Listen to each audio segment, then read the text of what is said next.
이 광고비도요, 처음에는 광고비 100만원 썼더니 매출이 200만원 나, 이렇게만 들으면 되게 있어 보이거든요. 100만원 썼는데 200 매출이야? 그럼 무조건 뭔가 플러스 아니야? 라고 하는데 이 200에서 뭘 빼야 돼요? 실제로 아까 수수료가 제가 세다고 했잖아요. 심지어 수수료가 막 40, 50%까지도 간단 말이에요. 가만 들여다보면 오히려 역마진일 수도 있다. 네, 안녕하세요, 민군입니다. 오늘은 쿠팡을 요즘 정말 많이 하시는 것 같아서 개인적으로 저는 쿠팡을 많이 하는 걸 좋아하지 않습니다. 그래서 대놓고 말하고 있거든요. 쿠팡 전문가는 아니다. 근데 요즘 쿠팡 로켓 그로스다 뭐 로켓이다 해가지고 너무 많이 하고 계시고, 그 중에서 막 월천셀러, 월억셀러 이런 분들도 정말 많은데, 월억 매출이 나옴에도 불구하고 생각보다 많은 분들이 접거나 포기하게 되는 곳이 이 쿠팡이라서 왜 그런지 한번 얘기를 해보려고 합니다. 얼핏 들으면 뭔가 쿠팡 수수료도 뭐 10.8 뭐 보통 이렇잖아요. 좀 싼 것 같은데 오히려 지마켓보다 억대 매출이면 무조건 돈이 남을 텐데 기분 너무 좋을 것 같은데 왜 접게 되는지 한번 같이 설명을 해드리려고 합니다. 우선은 쿠팡을 왜 하게 되는지부터 설명해 드리려고 합니다.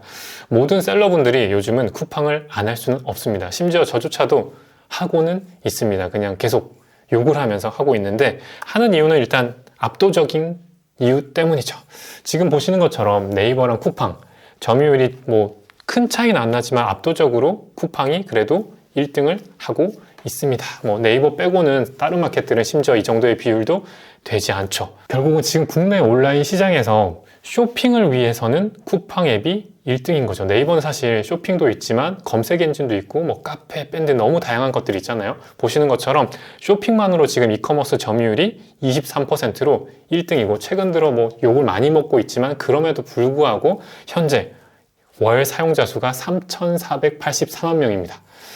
와, 이 수치만 보면 사실 거의 모든 국민들이, 핸드폰 앱을 쓸 수 있는 거의 모든 국민들이 쿠팡을 쓰고 있다 라고 보입니다. 그래서 정말 압도적인 사용자 수다 보니까 트래픽이 엄청나죠. 그리고 네이버와 쿠팡을 정말 비교해보면 쿠팡은 오직 쇼핑을 위해서 들어가는 것 같아요. 네이버는 검색도 하고 카페도 들어가야 되고 블로그도 봐야 되고 이것저것 할 게 많은데, 쿠팡에 들어가는 이유는 오직 쇼핑을 하기 위해서 들어가는 거죠.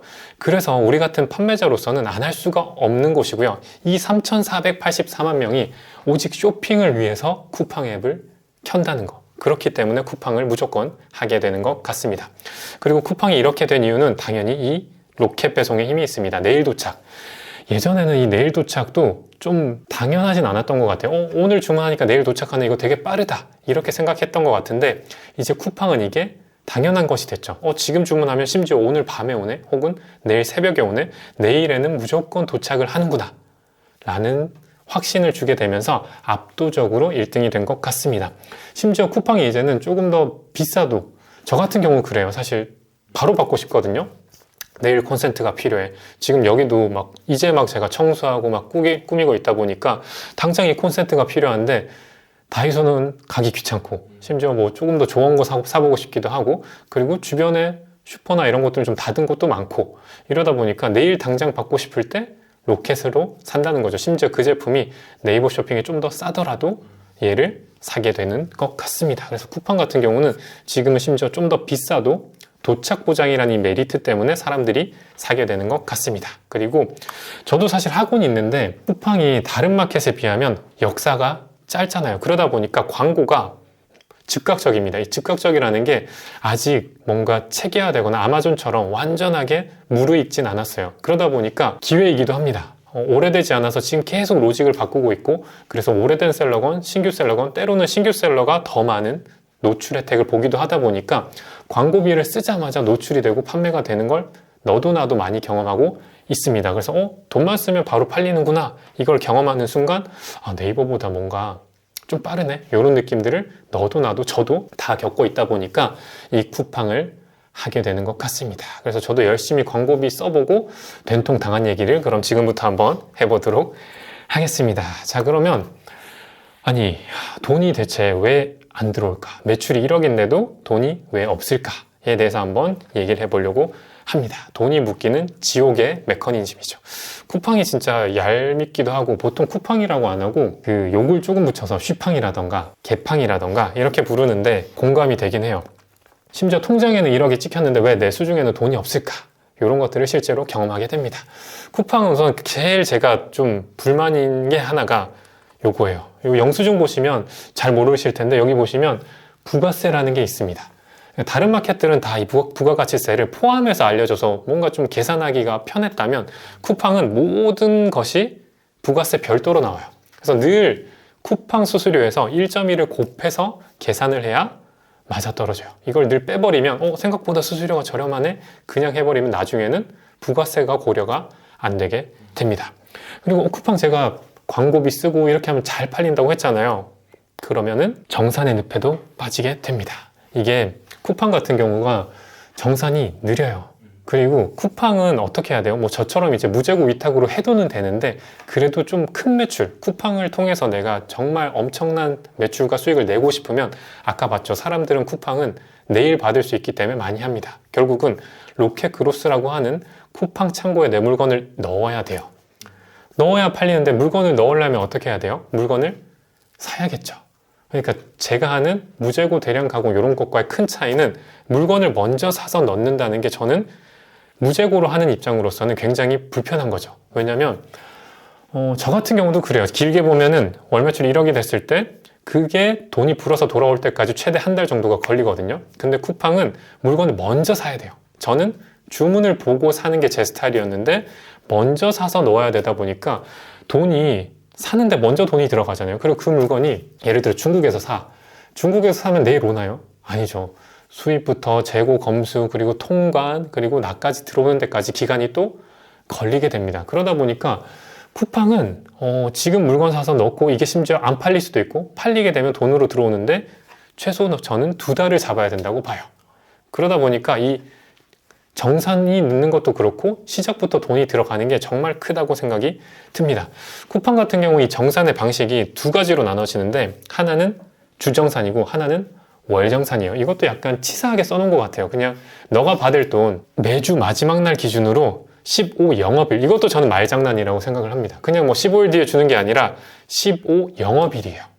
15일이 아니라 말 그대로 영업일이잖아요. 만약에 휴가가 끼면 빨간 날이 끼면 더 뒤로 가는 거고 평일 5일 기준으로 한다는 겁니다. 그리고 70%를 먼저 주고 30%는 마지막 날 기준으로 이걸 다다음 달 1일 날 줄게 라고 하는데 저는 이것도 좀 괘씸한 게 이 선지급되는 70%에 차감할 것들을 다 빼요. 여기 30에서 빼는 게 아니라 70에서 다 뺍니다. 그리고 30은 그래서 다다음 달 1일 날 주는 거예요. 그러다 보니까 매출과 수익은 난 것 같은데 돈이 안 들어오게 되는 경우가 발생하는 거죠. 심지어 돈을 먼저 넣었음에도 불구하고 돈이 안 들어오게 되는 것 같습니다. 그리고 또 하나 있는 게 그러면 한 번에 받고 싶어? 그러면 이제 월정산 우리가 한 번에 줄게. 대신에 얘는 마지막 날 매달의 마지막 날 기준으로 15 영업일 후에 줄게 라고 하는 겁니다. 이것도 1일도 아니고 마지막 날 기준이다 보니까 1일부터 말일까지 팔린 것을 15 영업일이에요. 만약에 또 연휴가 끼면 심지어 한 달까지도 딜레이가 되겠죠. 이러다 보니까 매출이 쫙쫙 난다고 신나서 막 너무 좋아요 라고 했는데 통장에 돈이 없어지는 경우가 발생합니다. 다음 물건을 빨리 넣어야 되는데 왜 못 사지? 돈이 왜 없지? 이런 게 발생하니까 초반에 이제 초보 셀러분들은 제일 많이 하시는 게 선정산입니다. 요즘도 많이 홍보하고 있는데 선정산을 하게 되면 너가 받을 돈이 이미 팔렸으니까 우리가 미리 줄게 라는 건데 그냥 주지 않죠. 그냥 주지 않습니다. 무엇이든 수수료가 있고 세상에 공짜는 없잖아요. 선정산이 보통 1, 2%라고 수수료가 알려져 있죠. 그래서 보통 우리가 그래도 나중에 받을 거니까 2%더 떼고 먼저 받자 라고 할 수 있지만 그렇게 치면 한 달치를 먼저 받아서 2%를 내는 거예요. 그걸 근데 1년으로 보면 한 달로 보고 2%로 보면 1년으로 보면 20% 넘는 이율이 나가게 되거든요. 그럼 내 마진이 엄청 줄게 되는 거죠. 정말 고금리로 내는 게 바로 이 선정산이라서 저는 그래서 선정산도 사실 최대한 안 쓰시기를 추천드리고 있습니다. 쓰는 순간부터 나의 마진도 줄어들고 계속 내게 되는 악순환에 들어가게 되는 거죠. 그리고 아까 말했다시피 고정비를 여러분들이 생각보다 고려를 많이 안 하십니다. 그냥 사서 보내면 되는구나 라고 생각할 수 있는데 월 매출이 뭐 1000억까지 갔어요. 억까지 가면 사실 혼자 하기 버겁습니다. 물건을 사서 컨트롤 하기도 힘들고요. 라벨도 붙여야 되고 박스 막 포장도 해야 되고 그리고 창고 보관도 해야 돼요. 그렇죠. 내 집에 1억 원어치 물건을 받을 수가 없겠죠. 그러다 보니까 맡기게 되면 또 맡기는 비용도 발생이 됩니다. 그리고 많은 분들이 좀 간과하시는 게 쿠팡 수수료 뭐 10.8 이렇게 들리던데 그렇지 않습니다. 실제로 로켓 창구라고 하죠. 쿠팡 창구에 내 물건을 넣는 순간부터 추가적인 수수료가 발생이 돼요. 우리가 보통 판매됐을 때 빠져나가는 수수료 외에도 물류대행비라고 해서 입출고 수수료, 그리고 우리 물건을, 내 물건을 본인들이 보관해 주는 거잖아요. 쿠팡은 공짜로 해주지 않습니다. 보관료도 받아가고, 제일 큰 게 저는 그거라고 봐요. 요즘은 그런 사람들 많거든요. 저도 사실 양심에 찔리지만 한 번 그런 적이 있습니다. 옷 같은 게 마음에 들어요. 사는데 사이즈가 애매하잖아요. 제가 보통 요즘은 이제 라지, 엑스라지, M 왔다 갔다 하는 것 같아요. 이제 옷 스타일마다 다르다 보니까. 그래서 좀 죄송한데 와우 헤어는 사실 무료 반품이 되잖아요. 그래서 세 개를 다 삽니다. 다 사서 입어보고 딱 맞으면, 이렇게 딱 맞으면 나머지 두 개를 반품하는 거죠. 예전엔 안 그랬는데 이 반품 수수료를 지금은 어쨌든 판매자가 부담을 해야 돼요. 내가 열심히 쿠팡 창고에 넣었는데 핸들링 하는 것도 쿠팡이 입출고 때도 수수료를 떼고, 택배 보낼 때도 떼고, 그리고 소비자가 반품해서 그걸 회수하는데도 또 돈을 떼갑니다. 그리고 보관료도 뭐 60일간 무료라고 하지만 결국은 또 떼가요. 여기서 더 큰 게, 그러면 환상적인 생각을 해요. 아, 그래? 그러면 60일간 보관료가 무료라고 하니까 지금 프로모션으로, 이런 프로모션도 나중엔 사라질 거예요. 왜냐하면 쿠팡은 아마존처럼 될 거니까요. 60일간 또 봐주니까 그럼 나 60일 내에 무조건 딱 맞춰서 계속 팔기만 하면 되네 라고 생각을 하시잖아요. 그게 어려운 게 60일 동안 내 제품이 100개가 팔린다고 하면 쿠팡은 이렇게 합니다. 야, 너 60일 동안 100개 팔리는데 정말 딱 맞춰서 100개 할 거야? 정말 딱 맞춰서 칼같이 하면 자꾸 품절이 생기잖아. 그러면 너 노출 내려갈 거야. 노출을 낮출 거야. 그래서 쿠팡은 좀 더 많은 재고를 보유하는 상품을 노출도를 살짝 더 올려줍니다. 결국은 팔리는 것보다 자꾸 더 넣으라는 거예요. 그리고 그 다음 뭐예요? 야, 광고를 해. 광고 안 하면 안 팔려. 그리고 팔리는 것보다 더 넣어. 결국은 60일이 지나버리면 보관료를 또 내야 되는 거죠. 그럼 결국 쿠팡은 절대 손해를 안 보고, 소비자들은 물론 물건을 받겠지만 다 판매자를 부담시키면서 상품을 계속 늘려갈 수 있는 게 바로 이 고정비라고 생각이 들어서 이걸 꼭 간과하지 마시라고 한번 가져와 봤습니다. 그리고 사실 쿠팡은 아름아름, 겉으로는 사실 판매자분들 아무것도 하지 마세요. 우리가 모든 걸 해드립니다. 당신은 물건만 넣으세요. 라고 하지만 그 뒤에 정말 보이지 않게 야금야금 우리를 잡아먹고 있습니다. 대표적으로 PB 상품이 있는 것 같아요.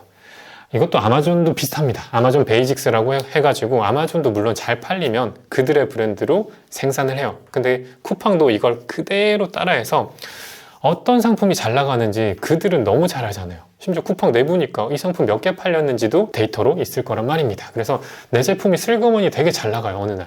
근데 어느 날 보니까 갑자기 완전 똑같이 생겼는데 브랜드만 뭐 탐사야, 곰곰이야, 갑자기 100원, 1000원 싸게 등록이 됩니다. 그게 바로 쿠팡 PB 상품인데, 쿠팡에서 봤을 때 요거는 우리 브랜드로 하면은 매출이 이만큼 나오는구나, 데이터가 있으니까 바로 만들어서 더 싸게 판매하는 겁니다. 이게 단순히 한두 품목만 그런 게 아니라 보시는 것처럼 거의 모든 카테고리를 이제 하나 둘 장악을 하고 있습니다. 식품부터 뭐 생활, 반려용품, 사실 우리가 쿠팡에서, 저도 사실 이 브랜드를 많이 삽니다. 소비자 입장에서는 뭐 좋아요. 쿠팡에서 분석을 해서 확실히 잘 나가는 거, 품질 괜찮은 거 따라서 같은 공장에서 찍어냈구나, 그리고 더 싸게 팔겠구나 해서 사는 거죠. 근데 판매자 입장에서는 내가 정말 열심히 키운 제품을 어느 날 갑자기 더 싸게 누군가가 치고 올라오는 거고, 이렇게 만들었으면 쿠팡이 그냥 두나요? 아니죠. PB 상품을 어떻게 해요? 방금 전에 보여드렸죠. PB 상품은 보시는 것처럼 리뷰를 일단 달고 시작합니다. 보통 우리같이 작은 업체들은 이 리뷰 작업도 돈을 주더라도 비용이 부담이 되고 힘들어요. 근데 쿠팡은 자사 직원들을 통해서 막 뿌립니다. 막 뿌려서 뭐 그런 거 보이시나요? 쿠팡 체험날 리뷰입니다. 보시면 그거 다 뿌린 거거든요. 뿌리고 쿠팡 직원들이 열심히 씁니다. 이것도 뭐 체험단 리뷰입니다. 이런 걸 쓰면은 불법이 아니다 보니까 이걸 적극적으로 활용하는 거죠. 나와 똑같은 제품, 브랜드만 다르게 더 싸게 리뷰까지 1000개 넘게 달고 런칭을 합니다. 누가 더 잘 팔릴까요? 어지간하면 이기기가 어렵겠죠. 그래서 정말 잘 나간다고 해도 어느 날 이걸 당하게 되는 순간 아까 말한 쿠팡을 쿠팡이라 부르지 않고 욕을 하게 되면서 정말 난감해지는 상황이 됩니다. 이런 게 아니더라도 잘 팔다 보면 이런 것도 있어요. 아이템 위너. 이건 사실 저는 무재고로 하는 상품들도 이런 게 해당되는데, 아이템 위너라고 해서 쿠팡은 아마존을 따라하는데 아마존도 마찬가지입니다. 얘가 이 제품을 너무 잘 팔어. 근데 내가 저 제품을 더 싸게 팔 수 있어. 라고 하면은 그냥 그 리뷰들을 내가 다 가져올 수 있어요. 클릭만 하면. 여러분들이 파는 제품 저도 똑같이 판다면, 제가 만약에 조금 더 압도적으로 많이 사서 더 싼 경쟁력을 가지고 있다면 여러분들의 리뷰를 제 것처럼 저는 클릭 한 번만에 활용할 수 있는 게 바로 아이템 위너입니다. 같은 거 팔어? 싸게 파는 애가 제일 1등이야 라고 정하는 게 아이템 위너고요. 물론 이 가격뿐만이 아니라 사실 다양한 요소가 있다라고 하는데, 아마존이든 쿠팡이든 이 가격이 우선은 1순위는 확실합니다. 그러다 보니까 열심히 키운 제품 뺏기기 일쑤고 어느 날 갑자기 하나도 안 팔리게 되는 게 바로 이 아이템 위너인 것 같습니다. 그리고 사실 광고비 가스라이팅도 정말 많은데, 저는 쿠팡 로켓 매입이라고 하죠. 쿠팡에서 제 물건을 사가는 것도 하고 있는데, 여러분들이 로켓 그로스를 넣으면 은은하게 압박을 합니다. 광고비에. 광고비 많이 써. 광고비 넣으세요. 심지어 전화도 와요. 저 같은 경우 로켓 매입을 하니까 최근에 이런 말을 들었죠. 너 단가 더 낮춰. 단가 낮춰. 저희가 그래서 단가 낮추면 진짜 마진이 10원도 안 난다 솔직했거든요. 자꾸 낮추니까 안 난다. 그랬더니 이제 돌아오는 답변이, 그럼 광고비를 10배로 늘려. 둘 중에 선택을 해. 만약에 둘 다 안 한다? 그러면 로켓 계약 끝이야. 진짜 이런 얘기를 들었습니다. 이거는 뭐 거짓이 아니니까 얘기할 수 있죠. 그래서 저는 사실 그냥 어쩔 수 없이 다 거절을 했는데, 자꾸 광고비를 쓰라고 한다는 거죠. 이것도 아마존과 마찬가지예요. 아마존은 마켓 플랫폼 같지만 가만 따져보면 수수료 수익이 많이 생깁니다. 결국은 광고비로 먹고 사는 회사가 돼요. 쿠팡도 나중에 그렇게 될 겁니다. 왜냐하면 손해볼 게 없거든요. 물론 PB 상품도 늘어나겠지만 그것보다 우리 같은 셀러들이 광고비로 써주고 보관비로 써주는 게 더 큰 수익이 나중에는 될 겁니다. 이렇기 때문에 쿠팡을 막 호기롭게 시작하신 분들이 다들 결국 돈이 안 남게 돼요. 반품 수수료에다가 재고도 더 사야 돼. 나는 딱 맞추고 싶었는데 광고비 계속 써야 돼. 수수료도 단순히 10.8이 아니라 나가는 수수료가 더 많게 된다는 거죠. 이 광고비도요. 처음에는 광고비 100만 원 썼더니 매출이 200만 원 나. 이렇게만 들으면 되게 있어 보이거든요. 100만 원 썼는데 200 매출이야? 그럼 무조건 뭔가 플러스 아니야? 라고 하는데, 이 200에서 뭘 빼야 돼요? 실제로 아까 수수료가 제가 세다고 했잖아요. 심지어 수수료가 막 40, 50%까지도 간단 말이에요. 이 빠지는 수수료도 고려를 해야 되고, 제품 원가까지 고려했을 때 내가 진짜 얼마 남는지를 보셔야 됩니다. 단순히 막 로아스 200 나오니까 너무 좋은 거 아니에요? 막 이렇게 얘기할 수 있는데, 가만 들여다보면 오히려 역마진일 수도 있다. 그렇기 때문에 이 쿠팡은 정말 믿지 말아야 돼요. 늘 의심하고 정확하게 계산해야 되고, 보수적으로 정말 이렇게 해도 내가 마진이 그래도 남는구나 라고 할 때 하셔야 된다고 생각이 듭니다. 자, 여기까지 들으면 사실 쿠팡을 하기 싫어질 거예요. 하면 안 되겠구나. 그냥 그러니까 얘는 쿠팡 욕하고 자기 하는 것처럼 무재고 위탁하라고 하는구나 라고 하실 수 있는데, 저는 하지 말라는 얘기는 아닙니다. 하긴 해야 돼요. 한국 시장에 희망은 있다고 봅니다. 이게 특성과 관련이 있는데, 앞서 제가 비율을 보여드렸잖아요. 아마존은 미국의 압도적인 1등입니다. 그리고 유럽에서도 아마존이 1등이에요. 그러다 보니까 한국 시장의 이 특성을 살리면 분명히 장점이 있다. 왜냐하면 한국은 지금 네이버도 있고요. 색다르게 버티컬 커머스도 정말 많습니다. 예를 들면 오늘의 집, 컬리, 무신사, 에이블리, 토스 쇼핑, 지그재그까지 압도적인 미국의 아마존과는 달리 한국은 지금 점유율도 네이버 쇼핑 그래도 잘 쫓아오고 있고요. 그리고 타마켓들도 비중이 적지는 않습니다. 물론 20%대는 아니지만 지마켓도 지금 적극적으로 프로모션 하고 있어서 계속 올라오고 있고, 11번 가도 여러분들은 쓰지 않을지언정 비율이 나쁘지 않습니다. 그래서 춘추전국이라는 거죠. 사실 쿠팡이 1등이지만 그게 정말 과반을 넘는 그 정도는 아니기 때문에, 그리고 버티컬 커머스도 많은 우리나라이기 때문에 오히려 저는 정말 오히려 기회가 된다고 생각을 하고 있습니다. 그리고 쿠팡 같은 경우가 제조 공장을 직접 설립하진 않아요. 그래서 실제로 작게라도 내가 제조하는 부분들은 또 경쟁력이 분명히 있습니다. 그리고 같은 제조 공장을 쓰잖아요. 결국은 쿠팡 정도가 되면은 쿠팡만큼의 가격 같은 공장을 쓰다 보니까 쿠팡 정도 생산을 하면 또 같은 가격으로 경쟁을 할 수 있어요. 이런 상태에서는 내 브랜드가 코멧보다 곰곰보다 더 좋다고 어필하면서 더 다가갈 수도 있겠죠. 그래서 제가 사실 추천드리는 거는 쿠팡의 매출 비중이 만약에 내 전체 매출의 70%가 넘어 라고 하면 저는 사실 위험하다고 생각을 합니다. 저는 사실 쿠팡하고 다른 마켓을 무조건 다 해야 된다 라는 주의이고, 쿠팡도 물론 공부를 해서 해야 되는 마켓 중에 하나지만 쿠팡 비중이 70이 넘는다? 뭔가 조치를 빨리 취해서 다른 파이프라인도 좀 더 강화를 시켜서 그 비중을 좀 낮추는 게 더 좋다고 생각을 하고요. 얘기한 것처럼 다채널로 운영을 하는 게 더 좋다고 생각합니다. G마켓 옥션도 해야 되고요. 쿠팡도 해야 되고요. 스마트 스토어도 당연히 해야 되고, 뭐 올웨이즈라던가 토스 이런 것도 다 해서 혹시나 쿠팡에서 탈이 나더라도 유지랑 성장을 할 수 있도록 계속 다채널 전략을 구사하셔야 된다고 생각합니다. 물론 이렇게 하려면 자동화 툴이 필요해요. 소위 말하는 마켓 관리 솔루션이죠. 뭐 플레이오토, 이셀러스, 뭐 사박넷, 샵링커, 뭐 유플랫 이런 것들 쓸 줄 아셔야 효율화가 됩니다. 우리는 인원이 적으니까 솔루션을 사용법을 익혀서 효율화를 해야겠죠. 그리고 재고 관리도 아까 말한 것처럼 조금 더 적극적으로 하시면은 분명히 답은 있고 해야만 하는 마켓은 확실합니다. 사실 쿠팡에 대해서 뭐 칭찬보다는 오늘 욕을 많이 한 것 같은데, 결론적으로는 사실 제 결론은 그래도 꼭 해야 되는 게 바로 쿠팡이라고 생각합니다.